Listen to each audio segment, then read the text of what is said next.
And I think that the common problem is that situation is that haven't actually asked for the sale or moved the customer journey onto the next step, which is a close, but not necessarily closing on the product. And a lot of times people do all this great work and they go, great, excellent, fantastic.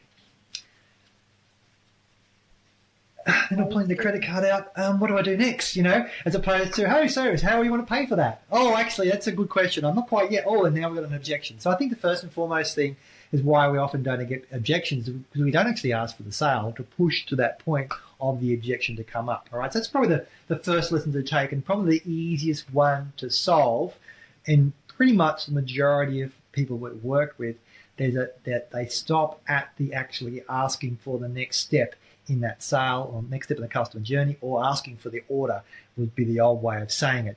But we now know that there's generally a number of touch points in a customer journey, so you need to be moving the person on to the next part of that journey, which is a closing the next step, until you're actually to the point of asking for the order to close it.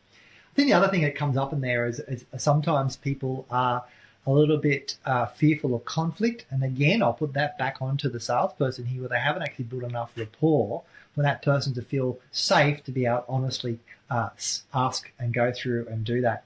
And the third thing is that I think sometimes we don't actually ask deep enough questions and ask questions enough to be able to allow the person to create permission for them to give the objection in there. And of course, you can go through and you can handle all the objections you get through the sales process, but you're not going to actually identify what's the actual objection the person's got until I actually voice it. And I like saying, in the context of sales, no doesn't mean no unless you've handled an objection. So you need to make sure that you're creating the space, doing everything you can to create a safe space for that trust, for that person to actually bring up a genuine objection, as opposed to, I just need to talk to my partner, or I need to think about it, or I'm just looking.